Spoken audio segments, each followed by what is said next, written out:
রব্বুল আলামিন ইয়া আরহামার রাহিমিন। আমাদের এই মঞ্চে আল্লাহ দুইজন মন্ত্রী উপস্থিত আছেন, জনাব খন্দকার আব্দুল মুক্তাদির সাহেব আর জনাব আরিফুল হক সাহেব চৌধুরী সাহেব। আল্লাহ দুজনের হায়াত ও আমলে বরকত দান করো।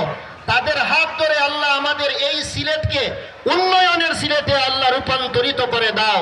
তাদের হায়াত করে আমাদের এই বাংলাদেশকে পরিচালনা করার তৌফিক দিয়ে দাও। ওনার নেতৃত্বে আমাদের এই বাংলাদেশকে সুখী এবং সমৃদ্ধশালী দেশে পরিণত করে দাও। রব্বুল আলামিন, আমাদের আজকের এই ইফতার মাহফিলে দুইজন মন্ত্রী উপস্থিত আছেন। আল্লাহ এই সিলেট 3 আসনের মাননীয় ইয়া আল্লাহ এমপি সাহেব উপস্থিত আছেন।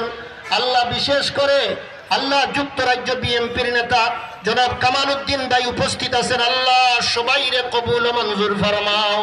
দেশের স্বার্থে, জনগণের স্বার্থে আমরা সবাইকে নিবেদিত প্রাণ হিসাবে কাজ করার তৌফিক দিয়ে দাও।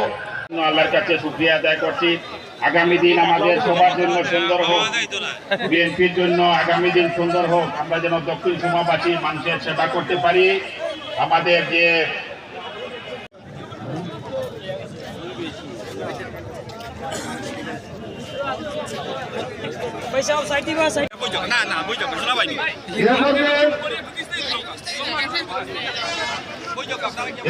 আপনাদের মধ্যে বক্তব্য নিয়ে আসছেন জিয়াউর রহমান ফাউন্ডেশনের উপজেলা বিএনপির পক্ষ থেকে আজকের ইফতার মাহফিল সাদরে কবুল ও মঞ্জুর করে নাও। এই মুহূর্তে ইফতারের সময়, দোয়া কবুলিয়তের সময় আমরা যারা আপনার দরবারে হাত বাড়াইছি, মেহেরবানি করে আল্লাহ আমাদের সারা দিনের রোজারে কবুল করে আমাদের আলামিন ইয়া আরহামার রাহিমিন।